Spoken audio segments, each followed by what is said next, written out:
जय श्री राधा रमण,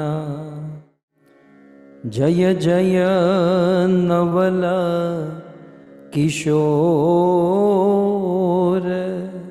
जय गोपी चित चोर प्रभु, जय जय माखन चोर, जय जय माखन चोर। श्री कृष्णचंद्र भगवान की, श्री नारायण कवचम की, जगत गुरु श्रील प्रभुपाद की। उपस्थित आप सभी भक्तों का और इस सभा को सुशोभित करने वाले अंतर्राष्ट्रीय कृष्ण भावनामृत संघ, दूर दूर से, देश विदेश से,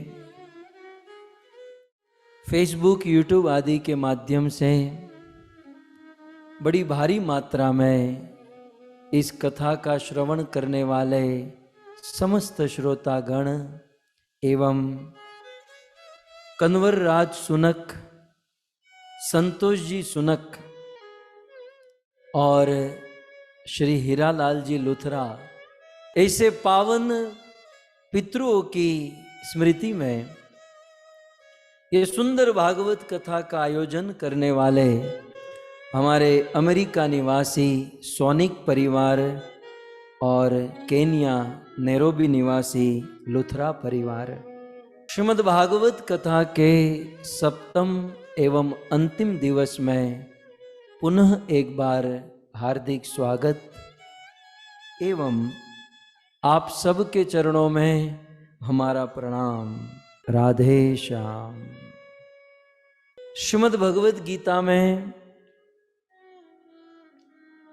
भगवान श्री कृष्ण ने अर्जुन को एक बात बताई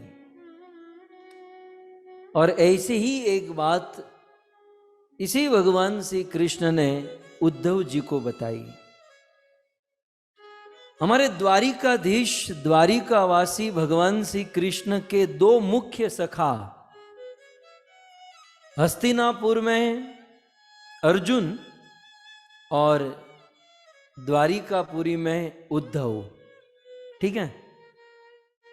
ये दोनों भगवान श्री कृष्ण के बिल्कुल बराबरी के सखा हैं, किसी में 19-20 नहीं किया जा सकता। लेकिन एक आपके मन को मंथन करने वाली बात आपके बीच में रखकर हम श्री नारायण कवचम की ओर आगे बढ़े। श्रीमद् भगवत गीता में अर्जुन को कृष्ण ने क्या कहा आप जानते हैं ना। गीता, वैसे गीता शुरू कहां से होती है जानते हैं? भगवत गीता वास्तविक रूप से दूसरे अध्याय के 11वें श्लोक से शुरू होती है। उसके पहले तो सैन्य निरीक्षण और ये आए, इसने ये शंख बजाया, इसने ये कपड़ा पहना। लेकिन गीता माने कृष्ण का गीत, द डिवाइन सॉन्ग, कहां से शुरू हुआ? 2.11, दूसरे अध्याय के 11वें श्लोक से। और कृष्ण ने टेस्ट मैच नहीं खेली।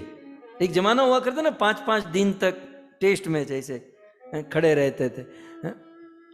कृष्ण सीधे 20-20 4-6 मारना ही शुरू कर दिए। अब जैसे अभी हम कथा शुरू की तो एक लय होती है ना, धीरे धीरे शुरू करते हैं, आप सबका स्वागत, ये वो, धीरे धीरे धीरे धीरे फिर वो टेम्पर बढ़ता है। कृष्ण का ऐसा नहीं था।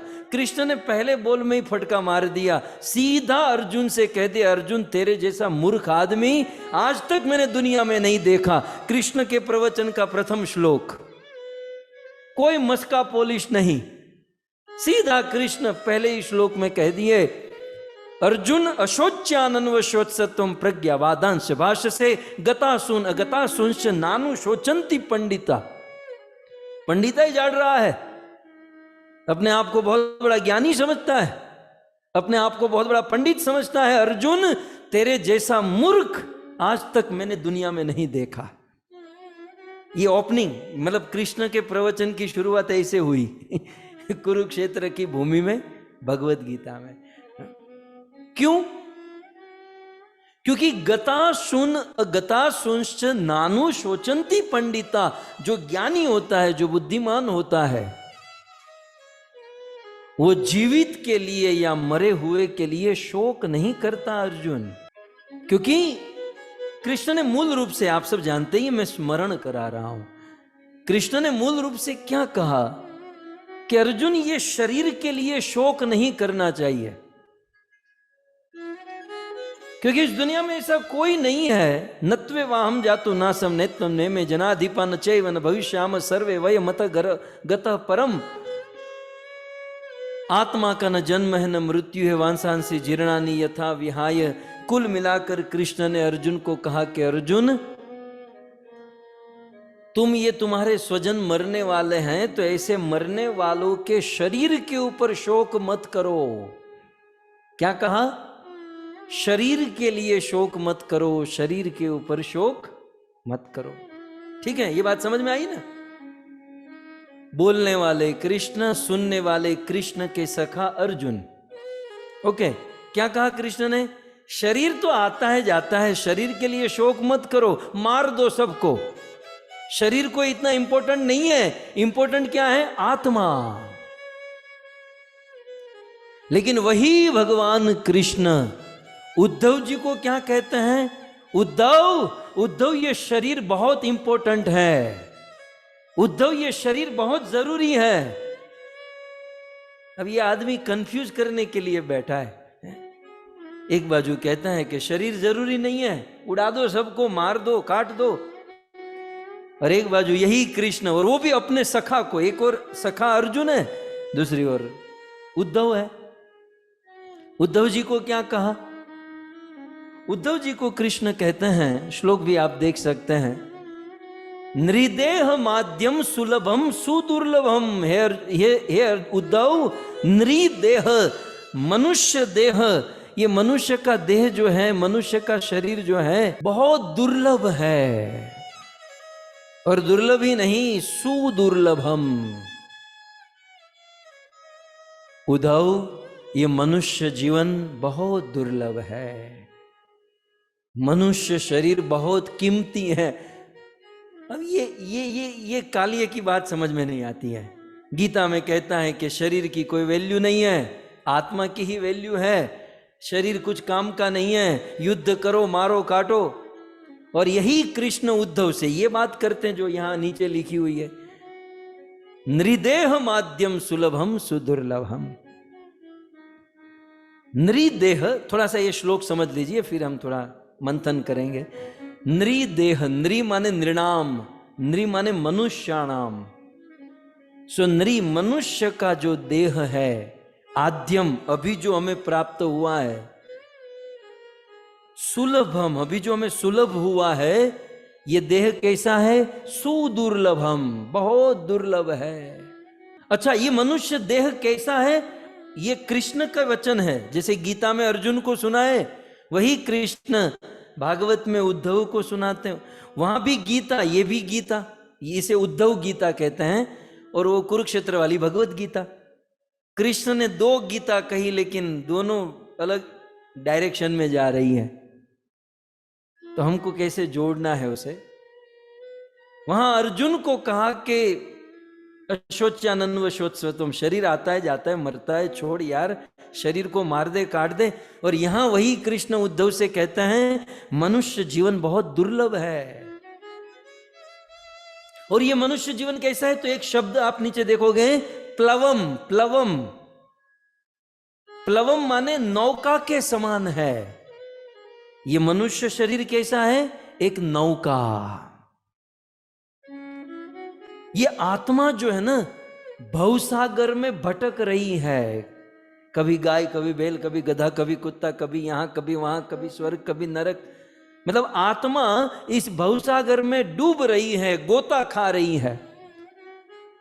तो डूबती हुई आत्मा को, जीवात्मा को मनुष्य शरीर मिल जाना, वे कैसा है? प्लवम सुकल्पम, माने डूबते हुए भवसागर में मनुष्य जीवन मिलना, माने एक नौका मिल जाना। भगवान करे आप कभी न डूबो, लेकिन मान लो कभी आप समुद्र में डूब गए, स्विमिंग आता भी हो तो कहां तक तैरेंगे आप, कितना हाथ पांव मारेंगे, क्योंकि ये तो अगाध समुद्र है, विशाल समुद्र है।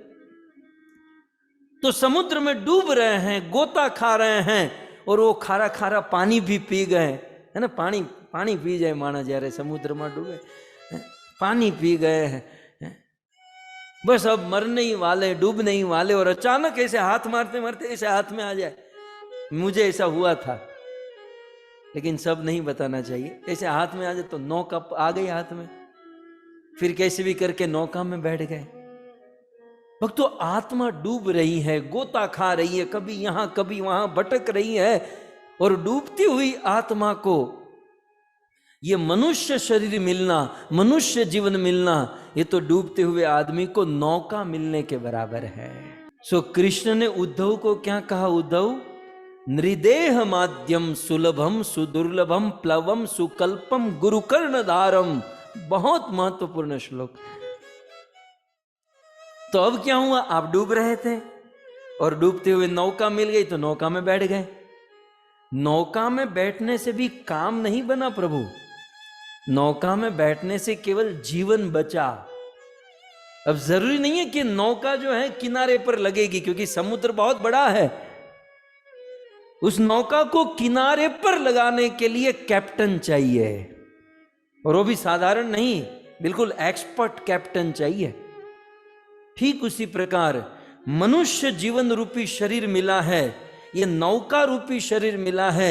जैसे नौका को किनारे पर पहुंचाने के लिए कर्णधार कैप्टन चाहिए, वैसे मनुष्य जीवन को भवसागर पार कराने के लिए गुरु कर्णधारम, गुरु चाहिए। बिना गुरु के ये जीवन, ये नौका ठीक से चलेगी नहीं, है ना। किसी की नौका शराब की दुकान में जाकर खड़ी रहती है, किसी की नौका नॉनवेज की दुकान में जाकर खड़ी रहती है। नौका का थोड़ी ठिकाना है, कहाँ जाए कहाँ खाए। लेकिन गुरु यदि होंगे तो गुरु क्या करेंगे? वो डायरेक्शन देंगे, गुरु योग्य दिशा देंगे, योग्य दिशा में हमें लेकर जाएंगे। सो हे उद्धव, मनुष्य जीवन बहुत कीमती है।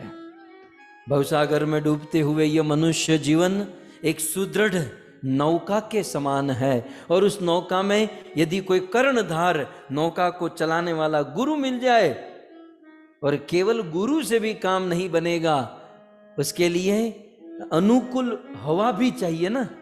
अब आपको जिस डायरेक्शन में जाना है और विपरीत हवा चल रही है, आजकल तो इंजन वाले जहाज आ गए। जिस समय कृष्ण ये बोल रहे थे उस समय इंजन वाले नहीं थे, वो हवा से नौका चलने वाले जहाज थे। सो नौका को चलने के लिए अनुकूल हवा भी चाहिए। तो नीचे क्या कहते हैं? यदि आपने सद्गुरु धारण कर लिए तो मयानुकूलितम नभस्य तेरितम। हे उद्धव, वो अनुकूल वातावरण मैं प्रदान करूंगा। मया अनुकूलेन नभस्व तेरितम, मेरी अनुकूल, मेरी कृपा से वो नौका तैरेगी। लेकिन उस नौका को चलाने वाला कोई गुरु होना चाहिए और नौका होनी चाहिए। और कृष्ण ने यहां तक लास्ट में कह दिया कि पुमान, मनुष्य जीवन प्राप्त किया और भवाब्धि, इस भवसागर को न तरेत, इस भवसागर को तर नहीं पाए।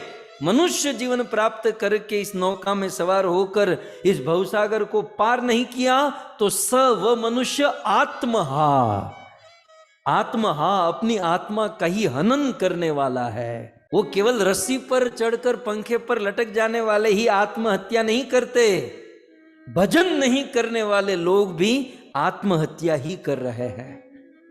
बहुत बड़ा लेक्चर जाते हैं ना, सुसाइड नहीं करना, सुसाइड नहीं करना। भजन नहीं करने वाले अपनी आत्मा का सुसाइड करते हैं। वो आत्महा है, अपनी आत्मा का हनन करते हैं। अतः हे उद्धव, इस मनुष्य जीवन सुदृढ़ नौका के समान है। गुरु धारण करके, मेरी कृपा प्राप्त करके इस भवसागर को पार कर लेना चाहिए। लेकिन भक्तों, मैं आपसे कहूं कि भगवान की वह हवा, गुरु का वह डायरेक्शन, तब तक काम नहीं करेगा जब तक नौका नहीं होगी। बिना नौका के न गुरु न कुछ। तो पहले तो नौका चाहिए, पहले तो ये मनुष्य जीवन चाहिए, मनुष्य शरीर चाहिए। तो यहां पर कृष्ण ने कहा मनुष्य जीवन की बहुत वैल्यू है। और वेदों में भी एक बहुत सुंदर कहा गया, आप नीचे देख सकते हैं, मानुष्य प्राप्य ये नाथ, हे नाथ, मानुष्य प्राप्य, मनुष्य जीवन प्राप्त करके न अर्चित हरि ईश्वर, यदि कोई व्यक्ति हरि या ईश्वर की अर्चना नहीं करता, भक्ति नहीं करता, तो काक विप्रा सीता तेन हारी तो काम दो मणि, तो वो तो वैसा ही है जैसे काक, जैसे कौवा आपके सामने खड़ा है और उस कौवे को उड़ाने के लिए आप हीरा फेंक रहे हो। हीरे, बहुत बहुत कीमती रत्न के द्वारा कौवे को उड़ाने का काम हम और आप करते हैं, यदि मनुष्य जीवन प्राप्त करके भजन ना करे। मुझे जो आपसे कहना है कि कृष्ण उद्धव जी से क्या कहते हैं, मनुष्य जीवन बहुत कीमती है, भवसागर को पार करो। और वही कृष्ण अर्जुन को क्या पाठ पढ़ाते हैं, अरे मूर्ख छोड़ शरीर को, हैं, शरीर कुछ काम का नहीं, मार शरीर को, मारो काटो। एक और कृष्ण शरीर की महिमा बताते हैं, दूसरी ओर कृष्ण कहते हैं शरीर की कोई वैल्यू नहीं है। एक ही कृष्ण के दो दो स्टेटमेंट को कैसे समझा जाए, और दोनों विपरीत जा रहे हैं, दोनों बिल्कुल ऑपोजिट डायरेक्शन में। तब यहां पर हमें यह समझना है कि यदि मनुष्य शरीर से भजन किया जाए, भक्ति की जाए, तब तो इस शरीर की बहुत वैल्यू है, तब तो ये शरीर का एक कतरा कतरा कीमती है। लेकिन इस मनुष्य शरीर से भजन न किया जाए तो भगवत गीता की तरह उसे मार देना ही ठीक है, क्योंकि भजन नहीं करेगा तो 2-5 पाप ज्यादा कर बैठेगा, वो ज्यादा हिंसा करेगा, वो ज्यादा झूठ बोलेगा, ज्यादा गलत कर्म करेगा, उसे चाहे मार दो। तो अब समझ में आया ना, गीता में कृष्ण ने कहा वो भी सत्य है, और भागवत में कृष्ण ने उद्धव को कहा वो भी सत्य है। दोनों अपने अपने स्थान पर मनुष्य जीवन की वैल्यू है भी और नहीं भी। यदि इस शरीर से भजन करो तो इसकी बहुत वैल्यू है।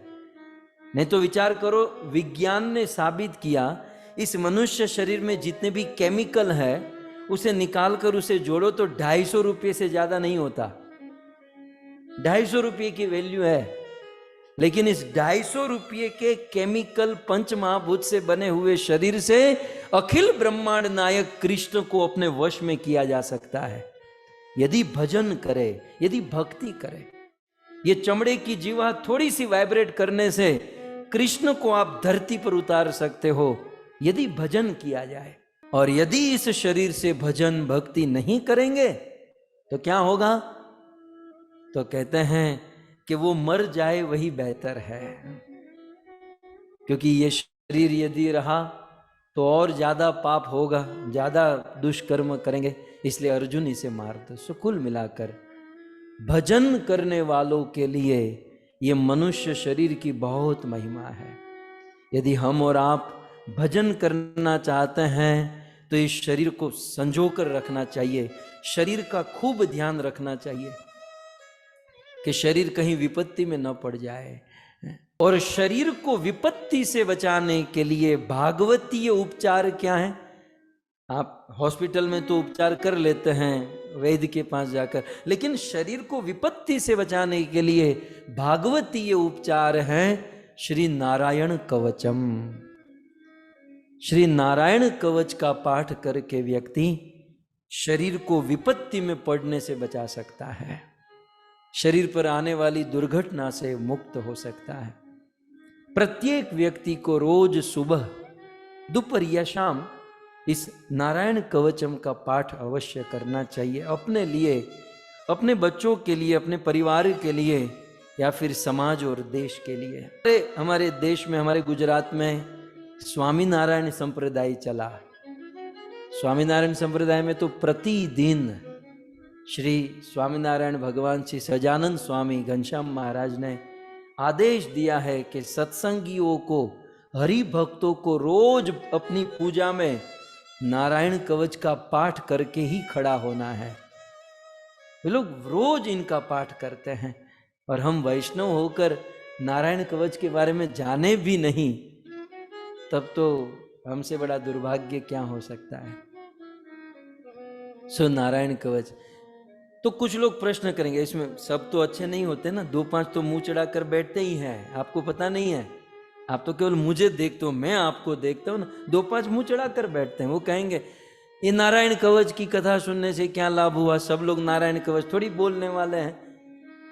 यद्यपि गोविंद टीवी ने, अमित नारायण प्रभु ने नारायण कवच का पीडीएफ फाइल आप सबको भेजा है, और आने वाले दिनों में भेजेंगे भी, ईमेल के द्वारा, व्हाट्सएप के द्वारा, आप उसका अच्छे से पाठ कर सकते हैं। लेकिन फिर भी कुछ लोग नहीं भी करेंगे, तो जो मतलब वो बैठते हैं ना, वायरस केवल कोरोना नहीं है, वायरस जूम में भी होता है, सब जगह होता है, तो 2-5 ऐसे बोलते हैं इसमें क्या फर्क पड़ गया, सब लोग तो नारायण कवच का पाठ नहीं करेंगे, 7-7 दिन की कथा नारायण कवच के ऊपर की, कोई बात नहीं, नारायण कवच का पाठ करो तो बहुत अच्छी बात है, बहुत अच्छी बात है। लेकिन यदि पाठ नहीं भी करोगे, आपने ये जो कथा सुनी है ना, इसकी भी बड़ी महिमा है। पाठ करना बहुत अच्छी चीज है, आप रोज इसका पाठ कीजिएगा, मैं ऐसी शुभकामना दूं। लेकिन यदि आपने ये कथा भी सुनी है, केवल कथा सुनी है, तो इसी अध्याय के अंत में सुखदेव जी को पूछा गया कि ये नारायण कवच की कथा सुनने की क्या महिमा है। पाठ करने की महिमा तो हम सुन ही रहे हैं कि हमारी रक्षा होती है जल में, स्थल में, पर्वत के शिखर पर, अंतरिक्ष में, आकाश में, ये तो सब है ही। लेकिन इस कथा सुनने की क्या महिमा है, सुखदेव गोस्वामी इस अध्याय के अंत में यह बात बताते हैं, आप इस श्लोक में देख सकते हैं। श्री शुक उवाच, सुखदेव जी कहते हैं, य इदं शृणुयात् काले यो धारयति चात्रुतः तं नमस्यन्ति भूतानि मुच्यते सर्वतो भयात्, मुच्यते सर्वतो भयात्। सुखदेव गोस्वामी कहते हैं कि यह इदम, इदम माने ये जो हम 6 दिन से 7 दिन से सुनते आए हैं, इदम नारायण कवचम शृणुयात्, सुनने की महिमा, आप देखिए नीचे, पाठात, पढ़ने की महिमा तो है ही, वो तो हम सुनते ही आए हैं, लेकिन इस नारायण कवचम को यदि कोई सुन ले, ये 7 दिन की कथा सुन ले, तो क्या होता है, शृणुयात काले यो धारयति चाद्रिता, यदि कोई व्यक्ति इस नारायण कवचम को सुनता है, काले माने किसी भी काल में, ऐसा नहीं कि प्रेम से, कभी मान लो किसी को रोग हो गया तो YouTube में कथा खोजेंगे नारायण कवच की कथा तो सीधी आ जाएगी है? या फिर किसी को डर हो गया, भय हो गया, चिंता हो गई, किसी भी समय यह इदम शृणुयात, इस नारायण कवचम को सुनता है और सुनकर यो धारयति, अपने मन में उसे धारण करता है, तो तम नमस्यन्ति भूतानि, सुनने वाले की बात नहीं हो रही है, जिसने नारायण कवच सुन रखा है उसको कोई प्रणाम करता है, तो उसको प्रणाम करने वाला व्यक्ति सभी भय से मुक्त हो जाता है। मुच्यते सर्वतो भयात, नारायण कवच की कथा सुनने वाला नहीं है, नारायण कवच की जो कथा सुनकर बैठा है और कोई थर्ड पार्टी आया है उसको प्रणाम करे, तो जो प्रणाम किया ना वो सभी भय से मुक्त हो जाता है। तो किम पुनः नारायण कवचम शृणुयात, तो फिर नारायण कवच सुनने वाले का तो क्या कहना, इस कथा को जो सुनता है उनको कोई प्रणाम करे तो भी भय से मुक्त हो जाए, तो जो व्यक्ति इस कथा को सुन लेता है उसके बारे में क्या कहा जा सकता है।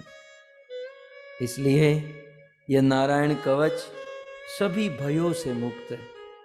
अच्छा, मन में प्रश्न होगा कि किस किस भय से मुक्त करता है, कौन से भय से, मुक्त हो जाता है तो अगले श्लोक में कहते हैं न कुतश्चित भयम तस्य, उस व्यक्ति को रत्ती भर भी, तनिक मात्र भी किसी भी प्रकार का भय नहीं रहेगा। किसका भय नहीं रहेगा? तो सबसे पहले कहते हैं राज। दूसरी लाइन में आप देख सकते हैं विद्याम धारयतो भवेत, इस नारायण कवच की जो विद्या धारण कर लेता है, उसे किसी भी प्रकार का भय नहीं रहता। किसका भय नहीं रहता? तो कहते हैं राज, सबसे पहले राजा, उसे राजा का भय नहीं रहता। कभी कभी नेता का भय होता है, राजा का भय होता है, लीडर का भय होता है। तो एक तो राजा का भय नहीं होता, फिर दूसरी लाइन में कहते हैं राज दस्यु माने चोर, डाकू, उसे चोर और डाकू का भय नहीं रहता। फिर तीसरा कहते हैं ग्रह आदिभ्य, किसी भी प्रकार के ग्रह का भय नहीं रहता। ये जो कथा सुन लेता ना, वो मंगल ग्रह से, शनि ग्रह से, ये सभी प्रकार के ग्रहों से मुक्त हो जाता है, उसे भय नहीं रहता। और फिर व्याध माने जीव जंतु, पशु पक्षी, बाघ इत्यादि का, कोविड भी आप जोड़ सकते हैं व्याध में। और आदिभ्यश्च, और आदि शब्द से इत्यादि अनेक प्रकार के भयों से व्यक्ति मुक्त हो जाता है यदि इस नारायण कवच की कथा मात्र सुन लेता है। पाठ करे तब तो भड़का हो जाएगा, मतलब तब तो क्रांति हो जाएगी रोज यदि इसका पाठ करे। लेकिन केवल सुन भी लेता है तो बहुत बहुत जीवन में परिवर्तन आता है। सो इस प्रकार यह नारायण कवच की बहुत सुंदर और परम महिमा यहाँ पर प्रस्तुत की गई है। आइए हम सब श्री नारायण कवचम के कौन से 5वें श्लोक में थे ना, इसका हम आस्वादन कर रहे थे। बहुत सुंदर इस श्लोक में भगवान से रक्षा की याचना की जा रही है। कहते हैं मामोग्र धर्मा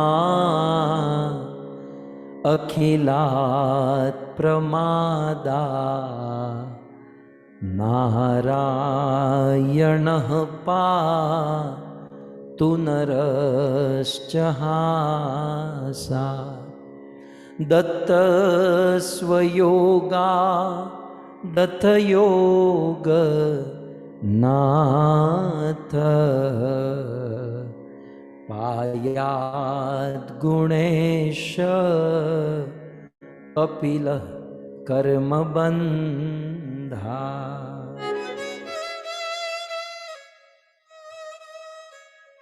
सो प्रथम 2 लाइन तो हम कल कर चुके। मामुग्र धर्मा अखिलात प्रमादात नारायण, उग्र धर्म से और प्रमादों से भगवान नारायण मेरी रक्षा करें। और फिर दूसरा क्या सुना? नरश्च हासात, वो हंसी से है, अभिमान युक्त, अहम युक्त, गर्व युक्त हंसी से भगवान नर मेरी रक्षा करें। हंसना तो है, कल हंसने की कितनी महिमा सुनी, हंसना है, लेकिन ऐसा न हंसे कि किसी को कष्ट हो। गर्व युक्त हंसी से भगवान रक्षा करे। कल हमने टीका में एक बात, समय कम था इसलिए ये छूट गया था। नरह, इस श्लोक में नर को प्रणाम करते हैं, नरह हासात। क्यों? क्योंकि नरह नीति कुशल, क्योंकि भगवान नर जो है वो नीति में कुशल है। इसका अर्थ क्या हुआ? हम भी नर है, ठीक है ना। नारायण तो भगवान है, लेकिन नर हमारी तरह जीव है। तो इससे आचार्य गण सुखदेव जी महाराज हमको क्या कहना चाहते हैं? नरह नीति कुशल, प्रत्येक नर को चाहिए कि नीति में कुशल रहे, नीति को ठीक से समझे। इस संसार में जीवन निर्वाह करने के लिए नीति को समझना बहुत जरूरी है। और खास करके जीवन निर्वाह के साथ साथ भक्ति करने के लिए, भक्ति में प्रोग्रेस करने के लिए नीति, रीति और प्रीति अत्यंत आवश्यक है। मैं आप सबको निवेदन करूं, कभी कोई कथा न सुनो चलेगा, लेकिन नीति, रीति और प्रीति को अच्छे से समझ लीजिएगा, तो आपका ये भौतिक जीवन, आपका घर संसार भी सुखी हो जाएगा और अध्यात्म में भी बहुत प्रोग्रेस कर जाओगे। हमारी प्रॉब्लम यह है कि हम लोग सुनते नहीं है ना। नीति, नीति माने 3 प्रकार का व्यवहार। मैं बार बार निवेदन करते आया और करता रहूंगा, हमें 3 प्रकार का व्यवहार सीखना चाहिए। एक नीति से व्यवहार करना, दूसरा रीति से व्यवहार करना और तीसरा प्रीति से व्यवहार करना। नीति, रीति और प्रीति। और किन लोगों के साथ नीति से व्यवहार करना चाहिए, कैसे लोगों के साथ रीति से व्यवहार करना चाहिए और कैसे लोगों के साथ प्रीति से व्यवहार करना चाहिए, ये कॉन्सेप्ट क्लियर होनी चाहिए। जो जनरल लोग हैं, दुनिया में जनरल क्राउड है जिसके साथ आपका खास संबंध नहीं है, बस हाय बाय का संबंध है, कैसे हो प्रभु जी, प्रणाम, अच्छा बुरा, बस। तो जनरल लोगों के साथ, दुनियावी लोगों के साथ या सामाजिक लोगों के साथ नीति से व्यवहार करना चाहिए। अब मैं तो नीति सिखाने तो नहीं बैठा हूं, उसके लिए तो कथा करनी होगी, नीति क्या होती है, उसमें किसके साथ क्या व्यवहार। लेकिन इतना समझ रखे कि दुनिया वालों के साथ नीति से काम लेना है। नीति चाणक्य पंडित ने सिखाई, चाणक्य नीति। नीति विदुर जी ने सिखाई, विदुर नीति। नीति राजा भर्तृहरि ने सिखाई। बहुत लोगों ने नीति सीखा, ये सब सीखना चाहिए। तो ये हुआ समाज के दुनिया वालों के साथ। दूसरा, हमारे अपने रिलेटिव जो है, याद रहे, हमारे अपने रिलेटिव वालों के साथ नीति नहीं चलेगी, हमारे अपने रिलेटिव संबंधियों के साथ रीति चलेगी। उस दिन माता ने पूछा था ना, ये डिवोर्स क्यों होते हैं, बहुत परेशानी, ये वो। कारण ये है कि हम नीति जो है ना घर वालों में यूज करते हैं। दुनिया वालों के साथ नीति से काम ले, घर वालों के साथ रीति से। रीति, अब आप कहोगे नीति और रीति में क्या फर्क है? देखिए, आप ऑफिस के किसी दुकान के मालिक हैं, किसी ऑफिस के मालिक हैं, और आपके वहां कोई एम्प्लॉय है, कोई वर्कर है, कोई गलत काम कर दिया, तो नीति क्या कह, वहां नीति चलेगी, उसके साथ नीति से काम लेना होगा। तो वहां नीति क्या चलेगी? उसको डांटना है। अब वहां तृणादपि शुनि चेन तरोरपि सुनिष्णना अमानिनमा, वहां नहीं चलेगा। कुछ लोग तो वहां पर भी उपदेश झाड़ते हैं, अरे आप डिवोटी होकर डांटते हो तो तू धंधा संभाल, आप बिजनेस पर बैठे हैं, आप वहां नीति से काम लेना होगा। वहां तृणादपि शुनि चेन नहीं चलेगा। यद्यपि आप कितने भी शुद्ध भक्त हो, महान भक्त हो, लेकिन सबका अपना अपना दायरा होता है, अपनी अपनी फील्ड होती है। अभी कोई डिवोटी किसी के ऑफिस में जाकर कहेगा कि आप तो बड़े आसक्त हो, ये है वो है। आसक्त तू है, तुझे अभी शास्त्र समझ में ही नहीं आया है।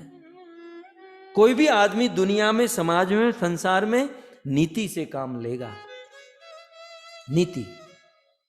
तो वहां पर अपने वर्कर को डांटना है, उसे ठीक करना है, ओके, तो ये नीति हुई। लेकिन आप अपने घर पर आए और घर पर आपके बच्चे ने कुछ गलत काम किया, आपकी पत्नी ने कुछ गलत काम किया, आपके भाई ने, आपके पिता ने, आपकी माता ने, तो उसको डांटना नहीं होगा, वहां ऑफिस वाले की तरह व्यवहार नहीं करना है, क्योंकि घर पर नीति नहीं चलेगी, घर पर रीति चलेगी। यहां रीति से काम लेना होगा। और रीति का सिद्धांत कुछ फिर अलग होता है ना। अच्छा, तो ये हो गई नीति, फिर रीति, और तीसरा है प्रीति। संसार वालों के साथ नीति, घर परिवार वालों के साथ रीति, लेकिन गुरु और भगवान के साथ प्रीति। वहां प्रीति चलती है, वहां नीति नहीं चलती। मैंने सैकड़ों लोगों को देखा है, कम उम्र में बहुत अनुभव कर चुका हूं कि जब कोई शिष्य अपने गुरु से प्रीति से काम लेता है तब तक तो सब ठीक होता है, लेकिन जब शिष्य अपने गुरु के साथ नीति और रीति से संबंध जोड़ता है तब दरार हो जाती है। तब गुरु और शिष्य में दोष और अनेकों प्रकार की प्रॉब्लम खड़ी हो जाती है। वहां नीति नहीं चलेगी, वहां प्रीति चलेगी, वहां प्रेम से काम लेना होगा। आप कहीं संसार में, दुनिया में जाते हो और कोई आपका शोषण करे, कोई आपसे कुछ काम कराए, तो वहां आप उसका विरोध कर सकते हो क्योंकि वो नीति है। लेकिन गुरु और भगवान के साथ आप डोनेशन भी दोगे, मंदिर में झाड़ू भी मारोगे, मंदिर में पोछा भी मारोगे, मंदिर में भोजन भी बनाओगे, तो वहां आप नीति से नहीं सोच सकते यार मैं तो डोनेशन भी देता हूं, मैं तो यहां झाड़ू भी मारता हूं, मैं तो ये भी करता हूं, मैं तो लॉस का धंधा कर रहा हूं। ये लॉस नहीं है, ये प्रीति है, ये प्रेम है। बहुत सारी बातें मैं कितना समझाऊं, क्योंकि ये हमारा मूल सब्जेक्ट नहीं है। मैं आपको एक इंडिकेशन देना चाहता हूं कि ये सारी चीजें हमें समझनी होगी। इसलिए आज अध्यात्मता में भी बड़ी अशांति छाई हुई है। कारण यही है कि किसके साथ कैसे संबंध रखना और निभाना। सबसे पहले तो तय करना कि इस आदमी के साथ मुझे नीति का व्यवहार करना है, रीति का करना है कि प्रीति का करना है। पहले ये डिसाइड करो। यहां तो यही पता नहीं है, और हमारा भी डिसाइड होना चाहिए, सामने वाले का भी डिसाइड होना चाहिए, फिर लीला आगे बढ़े। नहीं तो कभी कभी क्या होता है पता है, एक आदमी सोचता है कि इसे नीति का संबंध रखूंगा, दूसरा सोचता है इसे प्रीति का रखूंगा, तब भी बैलेंस ठीक से नहीं चलेगा।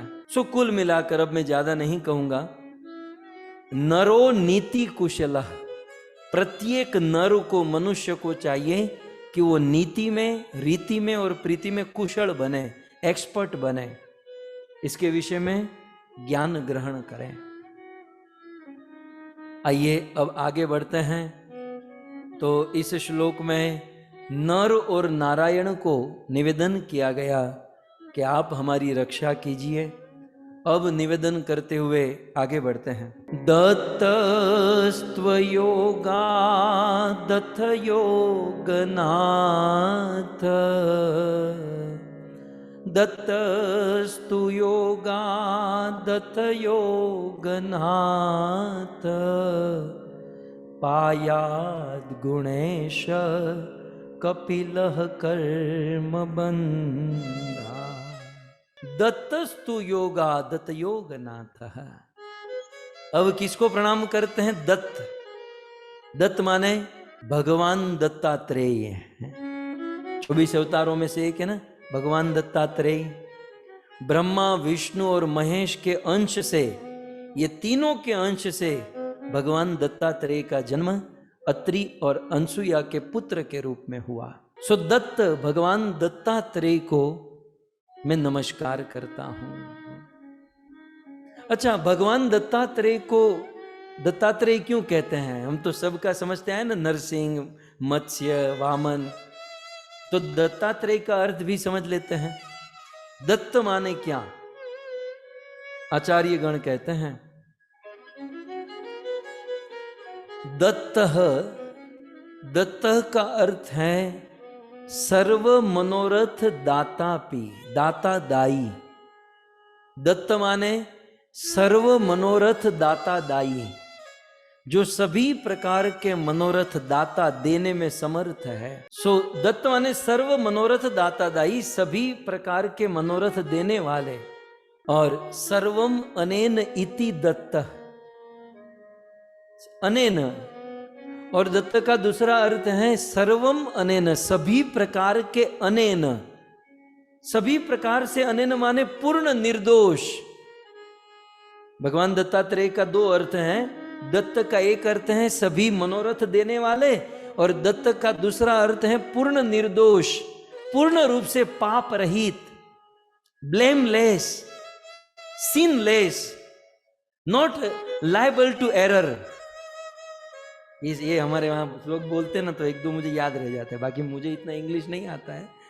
तो सो ब्लेमलेस, सिनलेस, पाप रहित, पूर्ण दोष रहित, इसे कहते हैं दत्त। तो ऐसे भगवान दत्तात्रेय, दत्तात्रेय भगवान के दो विशेषण दिए गए हैं कि भगवान दत्तात्रेय अयोगात, योग के विघ्नों से मेरी रक्षा करें। आप तीसरी लाइन में देख सकते हैं, दत्तस्तु योगा दथ योगनाथ। तो दत्त, भगवान दत्त, भगवान दत्तात्रेय किससे मेरी रक्षा करें? तो कहते हैं अयोगात। अयोगात माने क्या? योग माने जोड़ना, टू ज्वाइन, ये जुड़ना।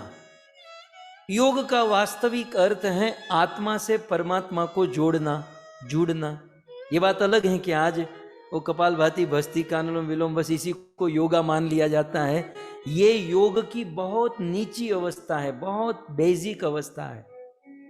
योग माने योग का जो लक्ष्य है वो है टू ज्वाइन, जुड़ना। किससे? आत्मा को परमात्मा से जुड़ना।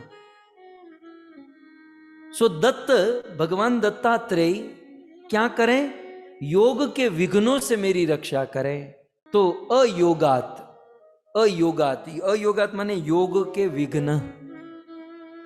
आचार्य गण कहते हैं इसका अर्थ अयोगात योग विघ्नात। योग में आने वाले विघ्नों से भगवान दत्तात्रेय मेरी रक्षा करें। अब योग में आने वाले विघ्न माने हमारे लिए योग क्या है?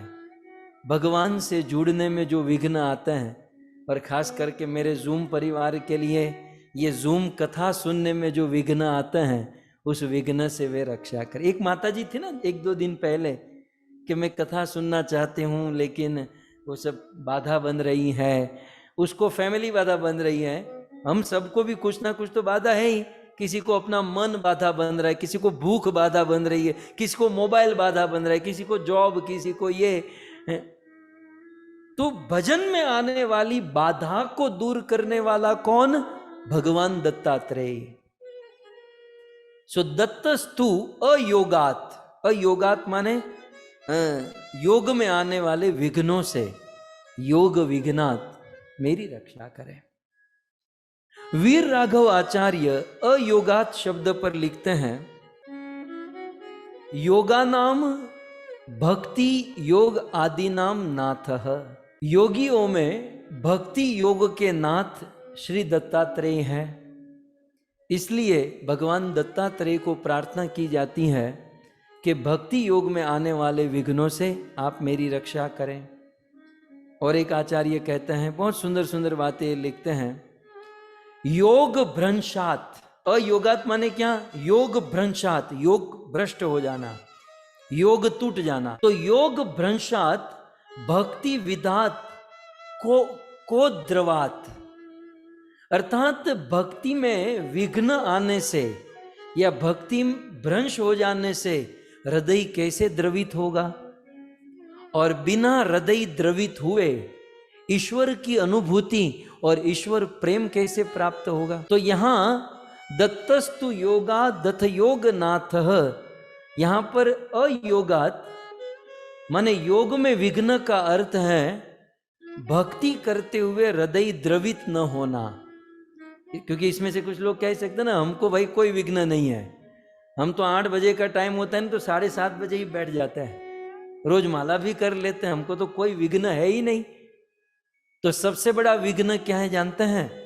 कि इतनी इतनी भक्ति करने पर भी हृदय द्रवीभूत न होना, हृदय कोमल न होना, आंखों से आंसू न आना, वाणी गदगद न होना, ये सबसे बड़ा विघ्न है। तो इन विघ्नों से भगवान दत्तात्रेय मुझे मुक्त करें। आगे कहते हैं, अयोगात का और एक अर्थ करते हुए कहते हैं कि योग विरोध निरसन क्षमो योग योगाद्योग विरोध वर्गात पातु। भगवान दत्तात्रेय अयोगात माने योग में आने वाले विघ्न से मेरी रक्षा करे। तो इसका अर्थ एक आचार्य ने किया कि कभी कभी योग करते हुए, मतलब भक्ति योग करते हुए हम गलत मार्ग में चढ़ जाते हैं। कभी कभी मुझे दिखाई भी देता है, मैं जानता भी हूं कि ये बंदा गलत जा रहा है, लेकिन मैं क्यों कहूं, दुनिया है, दुनिया के लोग जी रहे हैं, कर रहे हैं। हम तो उन्हीं को कह सकते हैं जो हमें शरणागत है, जो कुछ जानना चाहते हैं, जो सुधरना चाहते हैं, जो बदलना चाहते हैं। अब जो कसम खाकर ही बैठे हैं कि बस हमें मार्ग बदलना ही है, हमें गलत ट्रैक पर ही जाना है, तो उनको कौन ला सकता है? तो कई बार बाहर से तो दिखाई देती हैं कि हम भक्ति कर रहे हैं, भगवान का नाम ले रहे हैं, लेकिन बिल्कुल गलत जा रहा है बंदा। शुरुआत में तो मान, प्रतिष्ठा, यश ये सब कुछ पा लेगा, लेकिन कई समय के बाद उसे खुद एहसास होगा, और जब एहसास होगा तब वो बहुत दूर निकल गया होगा, अनेक लोगों का अपराध कर चुका होगा और अनेक प्रकार की बातें। सो यहां पर वीर राघवाचार्य कहते हैं कि योग विरोधिन माने योग में आने वाले मिथ्या योग, गलत योग के मार्ग से भगवान दत्तात्रेय मेरी रक्षा करें। भक्तों, श्रील प्रभुपाद जी ने भी भागवत लिखा ना, तो आचार्यों ने तो बहुत सारे अर्थ किए, लेकिन प्रभुपाद ने ये एक ही अर्थ चुना और अपने भागवत में रखा। आप कभी प्रभुपाद जी का भागवत पढ़ोगे ना, तो प्रभुपाद ने इसी के, ये वीर राघवाचार्य के अर्थ को ही रखा है और किसी के अर्थ को नहीं रखा, क्योंकि प्रभुपाद को लगा कि इंपॉर्टेंट चीज यही है। क्योंकि आजकल क्या होता है ना, व्यक्ति माया के प्रभाव से, कलयुग के प्रभाव से भक्ति करना तो चाहता है, लेकिन भक्ति करते करते मार्ग भटक जाता है। वो सोचता है कि यहां पर भी ऐसी भक्ति हो रही है, यहां पर भी ऐसे हरि नाम हो रहा है, लेकिन उसे पता नहीं उसके पीछे का उद्देश्य, मामला, माजरा कुछ अलग है। और फिर धीरे धीरे धीरे धीरे वो दलदल में फंसता जाता है। तो ऐसे मिथ्या योग के मार्ग से भगवान दत्तात्रेय मेरी रक्षा करें। श्री नारायण कवचम में ये भी पाठ आया है। फिर आगे और एक बात कहते हैं, अयोगात, बहुत सुंदर, अयोगात भगवान दत्तात्रेय अयोगात, अयोग से मेरी रक्षा करे। तो अयोगात का अर्थ क्या है? बहुत सुंदर टीका है, सरल है, आप समझ सकते हैं। ये विजय ध्वज जी ने लिखी है। विजय ध्वज इस अयोगात शब्द के ऊपर लिखते हैं, अयोगात नारायण स्मरण आदि उपाय वैकल्यात, अर्थात भगवान के स्मरण आदि भक्ति के उपाय के विषय में अयोगात, भगवान नारायण के स्मरण में अयोगात। अयोगात का अर्थ विजय ध्वज जी कहते हैं वैकल्यात। अयोगात माने वैकल्यात, किसमें? भगवान के स्मरण में, अर्थात भगवान के स्मरण में या स्वरूप में संदेह हो जाना, भगवान के स्मरण और स्वरूप में अस्पष्टता होना, भगवान के स्मरण और स्वरूप में अनिर्णय होना, इस प्रकार के जो गलत धारणाएं हैं, उससे भगवान दत्तात्रेय हमारी रक्षा करें। अच्छा, तो अब प्रश्न हो सकता है ना, हम तो सब में यही करते आए हैं कि भाई राम ही क्यों, वराह ही क्यों, ये सब आगे हमने सुना। तो यहां पर भी प्रश्न करेंगे कि भाई अयोग से, अयोग माने आत्मा और परमात्मा के मिलने वाला जो योग थ्योरी है, उस योग की थ्योरी में आने वाले विघ्नों से भगवान दत्तात्रेय हमारी रक्षा करे। तो दत्तात्रेय ही क्यों? भगवान के साथ योग कराने वाला तत्व दत्तात्रेय को ही क्यों चुना गया, और किसी को नहीं कह सकते? तो दत्तात्रेय ही क्यों, इस प्रश्न का उत्तर एक आचार्य ने बहुत सुंदर दिया कि भगवान दत्तात्रेय ही आत्मा का परमात्मा से योग करा सकते हैं और आत्मा और परमात्मा के योग में होने वाले विघ्नों को दूर कर सकते हैं। क्यों? इसका आंसर नीचे है। कहते हैं, चतुर्विंशति गुरु प्रदर्शन पूर्व योग विरोधी निरस्तस्व तस्मिन एव सत्यवात। कहते हैं चतुर्विंशति, चतुर माने 4, विंशति माने 20, 20 और 4 होते हैं 24। तो चतुर्विंशति माने 24 गुरु, 24 गुरु प्रदर्शन पूर्व, 24 गुरु को धारण किया। किसने? भगवान दत्तात्रेय ने।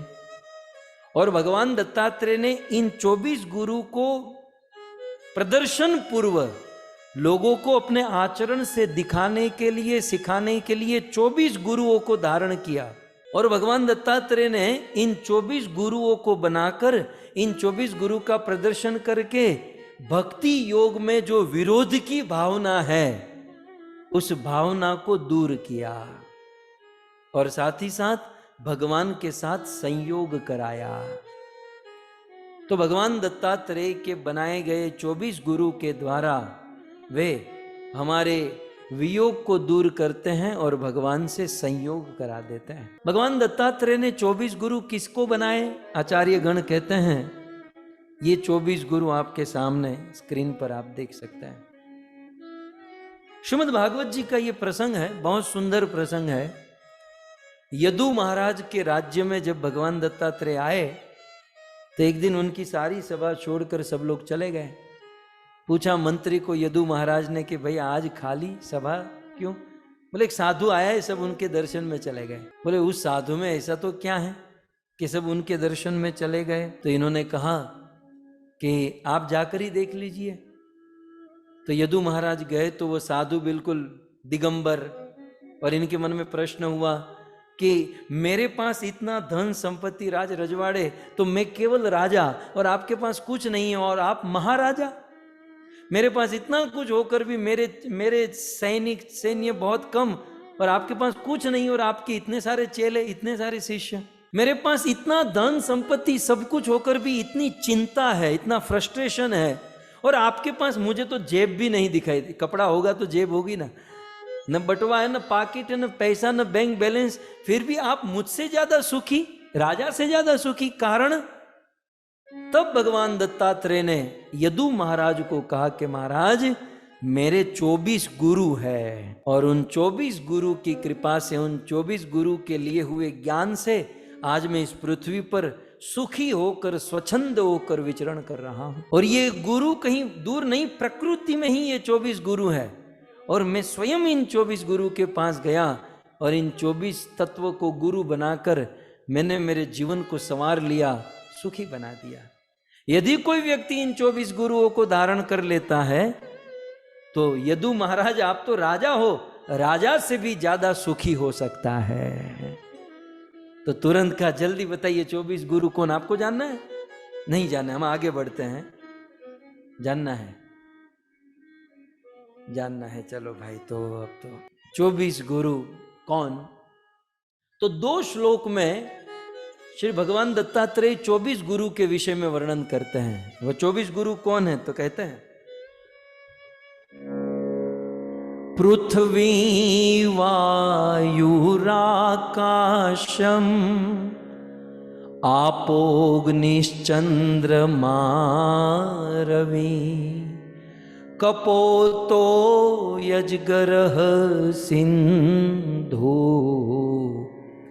पतंगो मधुक्रीद्रज मधुहा हरिणो मीन पिंगला कुरुरोद्भक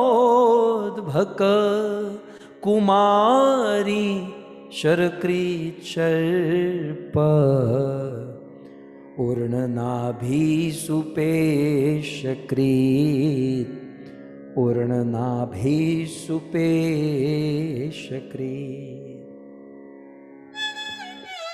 इस प्रकार भगवान दत्तात्रेय ने केवल 2 श्लोक में 24 गुरु गिना दिए हैं। जैसे आपके मन में हो रहा है ना, ऐसे ही यदु महाराज के मन में हुआ। महाराज ये संस्कृत श्लोक से काम नहीं बनेगा, आप इसको थोड़ा एक्सप्लेन कीजिए, इसको थोड़ा विस्तार से हमें बताइए कि ये 24 गुरु कौन, और इस गुरु से आपसे कौन सी शिक्षा ग्रहण की। ईमानदारी से कहूं, इस 24 गुरु को यदि विस्तार से समझाना हो ना तो 3 भागवत सप्ताह करनी पड़ेगी। 3 भागवत सप्ताह करेंगे तब जाकर इसको विस्तार से हम सुन सकते हैं। क्योंकि हमने सुना है गुरुदेव के चरणों में बैठकर घंटों भर इन गुरुओं के विषय में, इनके तत्व के विषय में। ये बहुत बड़ा सब्जेक्ट है, श्रीमद् भागवत का ही ये सब्जेक्ट है। लेकिन क्योंकि भगवान दत्तात्रेय की बात आ ही चुकी है और मैंने श्लोक आपके बीच में रख ही दिया है, तो मैं निवेदन करूं कि इन 24 गुरु कौन है और इनसे क्या क्या शिक्षा ली जा सकती है, संक्षिप्त में, ज्यादा विस्तार से नहीं। सबसे पहले भगवान दत्तात्रेय ने, श्लोक के अनुसार चलेगा, भगवान दत्तात्रेय ने कहा कि मेरा प्रथम गुरु है पृथ्वी। इस पृथ्वी पर विचरण करते हुए मैंने देखा कि लाखों लोग इस पृथ्वी पर थूकते हैं, लाखों लोग इस पृथ्वी की वस्तुओं को काटते हैं, इस पृथ्वी को परेशान करते हैं, लेकिन फिर भी पृथ्वी किसी को दंड नहीं देती। मैंने पृथ्वी से क्षमा का गुण ग्रहण किया, मैंने पृथ्वी को अपना गुरु बना लिया और पृथ्वी से मैंने क्षमा सीखी। सो भगवान दत्तात्रेय के प्रथम गुरु पृथ्वी, और पृथ्वी से उन्होंने क्षमा का गुण स्वीकार किया। भगवान दत्तात्रेय ने कहा दूसरे गुरु, तो कहते हैं वायु। श्लोक देखते चलिएगा, पहली है पृथ्वी, दूसरे हैं वायु। बोले पवन से मैंने क्या सीखा जानते हैं? मैं संसार में विचरण करता था, पवन जो होता है ना, कभी कभी परफ्यूम की दुकान से गुजरता है तो परफ्यूम को साथ में लेकर चलता है, तो कभी कभी हमारे मुंबई में बांद्रा की खाड़ी से गुजरता है तो वो बदबू को लेकर चलता है?